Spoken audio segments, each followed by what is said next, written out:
ሰላም ጤና ይስጥልን ወደ ጄኤምኤም ቴሌቪዥን ተመልካቾቻችን ከጄኤምኤም ቴሌቪዥን የጄኤምኤም መረጃዎቻችን ወናንተም ደስ በሳለ እንገኛለን በቅድሚያ ማርሰሲ ነው ንጹህ ልብ አገልግሎት የትንሳኤን በዓል ምክንያት በማድረግ በጎዳና የወደቁ 200 ወገኖችን ማዕድ በማጋራት ማሳለፋቸው ተነገረ ከውጪ የዮርዳኖስ መንግስት እስራኤል በፍልስጤም ክርስቲያኖች ላይ የጣለችውን እገዳ አወገዘ የፖፕ ፍራንሲስ የቀብር ስነ ስርዓት በመጪው ቅዳሜ ይፈጸማል ተባለ መረጃዎቹን ኢየሱስና ያስ ወደ እናንተ ያደረስኩኝ አብራችሁ ቆይታ አድርጋለሁኝ አብራችሁ ነው ንጹህ ልብ አገልግሎት የትንሳኤን በዓል ምክንያት በማድረግ በጎዳና ላይ የወደቁ 200 ወገኖችን ማዕድ በማጋራት ማሳለፋቸው ተነገረ ታምራት ሞቲስ ይዘራለው ንጹህ ልብ አገልግሎት የትንሳኤን መታሰቢያ በዓል ምክንያት በማድረግ ከቤተሰብ ርቀው በጎዳና ህይወት ያሉትን እንደ ቤተሰብ በመሆንና ስለ ትንሳኤው ጌታ ወንጌልን በመንገር ከመከኒሳ እስከ ጀርመን አደባባይ ለ200 በጎዳና ለወደቁ ወገኖች የምገባ ፕሮግራም አድርጓል አገልግሎቱ ከምገባ ባሻገር በጎዳና የወደቁት ወገኖች ካሉበት ሁኔታ እንዲወጡና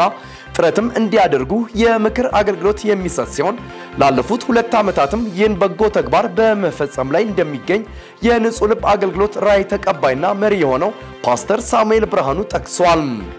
በቀጣይም አገልግሎቱ አቅም ላሌላቸው ቤተሰቦች ትምህርት ቤት የመገንባት ክሊኒክ የመክፈት በቋሚነት የምገባ የህፃናትና የአቅመ ደካሞች የእንክብካቤ ማዕከል የማቋቋም ፕሮጀክት ቀርጸው በእንቅስቃሴ ላይ እንደሚገኙ ለማወቅ የቻለን ሲሆን በአገር ውስጥና በውጭ ዓለም የሚገኙ ልበቅኖች ከንጹህ ልብ አገልግሎት ራይ ጎን በጸሎትና በገንዘባቸው እንዲቆሙ ፓስተር ሳሙኤል ብርሃኑ ጥሪ አድርጓል በምዕራብ ሸዋ በሆለታ ከተማ በመትገኘው በቴክኒክና ሙያ ሳተላይት ካምፓስ የሚገኙ የተማሪዎች ህብረት ስቅለትን ምክንያት በማድረግ የወንጌል ስርጭት አድርገዋል ሚያዝያ 10 2017 ዓ.ም እኛ ግን የተሰቀለውን ክርስቶስን እንሰብከዋለን የሚለውን ጥቅስ መሰረት በማድረግ የሆለታ ከተማ ልዩ ስሙ ወልመራ በመባል በሚታወቀው ስፍራ ባደረጉት የወንጌል ስርጭት ከ200 ሰዎች በላይ ቀጥታ የምስራቹን ወንጌል የሰሙ ሲሆን ከዚህም ውስጥ 7 ሰዎች ጌታን እንደግል አዳኛቸው አድርገው ተቀብለዋል በአጠቃላይ ከ500 በላይ ሰዎች ወንጌል በእለቱ ለማድረስ መቻሉን የህብረቱ አስተባባሪ ወንድም ኤልያስ ተናግሮ በዚህ ምድር ስንኖር ትልቁ ተልኳችን በመሆኑ ወደ ዓለም ሂዱ ወንጌልንም ለፍጥረት ሁሉ ስበኩ ተብለናል በዚህ ውስጥ ለመሳተፍ እድል የሰጠንን ጌታን እናመሰግናለን ሲሉ ተናግረዋል ከመንፈስ ቅዱስ ጋር ፊት ለፊት መገናኘት ዓለም አቀፍ ቤተክርስቲያን የትንሳኤ በዓልን በተለያዩ መንፈሳዊ ዝግጅቶች አክብራለች ታምራት ሞሲስ ዝራለው ቤተክርስቲያኒቱ በላንቻና አካባቢው ላይ የወንጌልን እውነት በመግለጥ ለብዙዎች መዳን መጽናናትና መፈታት ምክንያት በመሆን ላይ ትገኛለች የትንሳኤ መታሰቢያ በዓልንም ምክንያት በማድረግ ልዩ ፕሮግራም ያካሄደች ሲሆን እንደ ቤተክርስቲያኒቱ ራይ ተቀባይና መሪ ነብይት ቤተልሔም ገብረወልድ መልእክትም ትንሳኤ በተለይ ለወንጌላውያን አማኞች ልዩ ትርጉም አለው መነሳታችንን ያረጋግጥንበት ትልቁ ድላችን ነው ከዚህ የሚበልጥ ደስታ የለም ስትልም ተሰምታለችም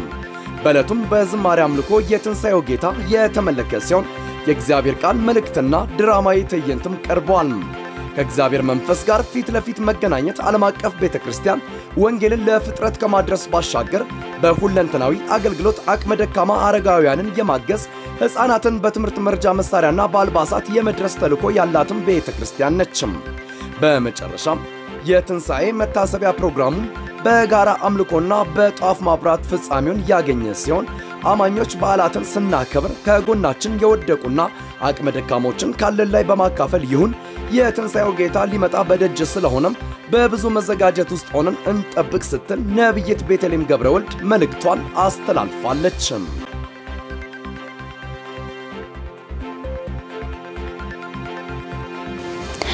መረጃዎቻችን ወደ እናንተ መድረሳቸውን ቀጥለዋል አሁን ደግሞ ከውጭ ያገኘናቸው መረጃዎችን አልፋለን የፖፕ ፍራንሲስ የቀብር ስነ ስርዓት በመጪው ቅዳሜ ይፈጸማል ተባለ የሮማ ካቶሊካዊት ቤተክርስቲያን ርዕሰ ሊቃነ ጳጳሳት ፍራንሲስ የቀብር ስነ ስርዓት በመጪው ቅዳሜ እንደሚከናወን ተገልጿል ርዕሰ ሊቃነ ጳጳሳት ፍራንሲስ በትላንትናው ዕለት በ88 ዓመታቸው ከዚህ ዓለም ድካም ማረፋቸውን ቫቲካን ማስታወቋ ይታወሳል የርዕሰ ሊቃነ ጳጳሳት ፍራንሲስ የቀብር ስነ ስርዓት የሚፈጸምበትን ቀን ለመወሰን ካርዲናሎች በዛሬው ዕለት በቫቲካን መምከራቸውም ተገልጿል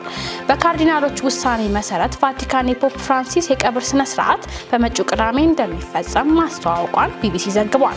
የርዕሰ ሊቃነ ጳጳሳት ፍራንሲስ ህልፈትን ተከትሎ ቤተክርስቲያኗ በቀጣዮቹ 3 ሳምንታት ውስጥ አዲስ መሪ እንደምትመርጥ ተገልጿል። የፖፕ ፍራንሲስ ህልፈት ከተሰማ በኋላ ከተለያዩ የዓለም ክፍሎች የሃይማኖት መሪዎች፣ የሀገር መሪዎችና ታዋቂ ሰዎች ሀዘናቸውን እና አክብሮታቸውን እየገለጹ ይገኛሉ። መረጃው የኢቢሲ ነው።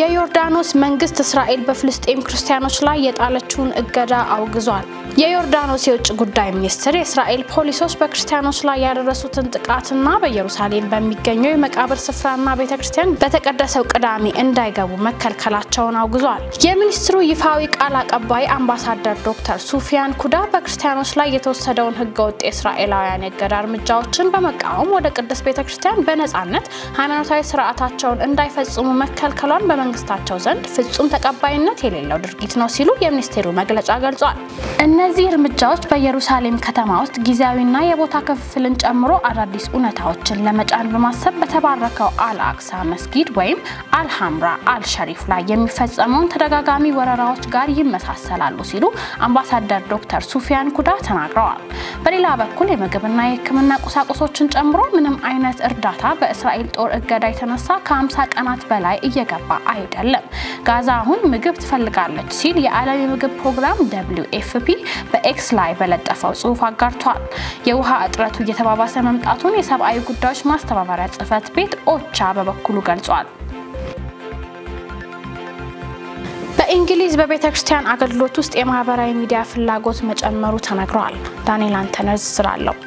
የእንግሊዝ ቤተክርስቲያን በማህበራዊ ሚዲያ ላይ ያለው ፍላጎት 268 በመቶ እንደጨመረም ተገልጿል። የተቋሙ የቤተክርስቲያን ድረገጽ ላይም ከ11000 በላይ የቤተክርስቲያን አገልግሎቶችንና ዝግጅቶችን በማህበራዊ ሚዲያ መድረኮች የተዘገበም ሲሆን ይህም ካለፉት ደረጃዎች ጋር ሲነጻጸርም ከፍተኛ ጭማሪን አሳይቷልም ተብሏል። ቤተክርስቲያኑ ባወጣው የቅርብ ጊዜ የያዘው መረጃ መሰረትም አጠቃላይ የገጽ እይታዎች በቤተክርስቲያን ድረገጽ ላይም በተለይም በ2023 ከ128.1 ሚሊዮን ወደ 198.6 ሚሊዮን በ24 ከፍ ብሏልም ተብሏል። የእንግሊዝ የቤተክርስቲያን የዲጂታል ኃላፊ የሆኑት አማሪስ ኮድ የቤተክርስቲያን ሰዎች የቤተክርስቲያን ድረገጾች መብዛት ህዝቡ ከመንግስታዊም በላይ ከማህበረሰቦቻችን ጋር ለመገናኘት ፍላጎት እንዳለው ያሳያልም ብለዋል። ይህም በቤተክርስቲያን ባሉት አገልግሎቶች ተስፋ እንዳለውም ገልጸዋል። በአሁኑ ሰዓትም በእነዚህ መገናኛ አውታሮች አማካኝነት ወንጌል እየሰፋ መሆኑንም ተናግረዋል። ዘገባው የክርስቲያን ፖስት ነው። ለዕለቱ ያዝናቸውን የጄኤምኤም መረጃዎቻችንን ከማጠቃለላችን በፊት አርዕስተ ዜናዎቹን እናስታውሳችሁ።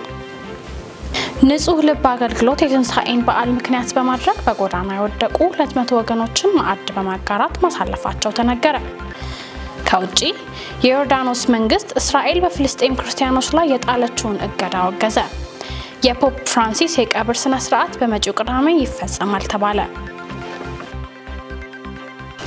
ለዕለቱ ያዝናቸው የጄኤምኤም መረጃዎቻችን ይመስሉ ነበር። እኔ ሱስና ያሱ መረጃዎቹን ወደ እናንተ ያደረስኩኝ አብራችሁ ቆይታ አደረኩኝ። መረጃዎቹን ያዘጋጁላችሁ ደግሞ ነጻነት አቁማና ዳንኤል አንተነህ ነበሩ። ከቀሪ የጄኤምኤም ቴሌቪዥን ፕሮግራሞቻችን ጋር መልካም ቆይታ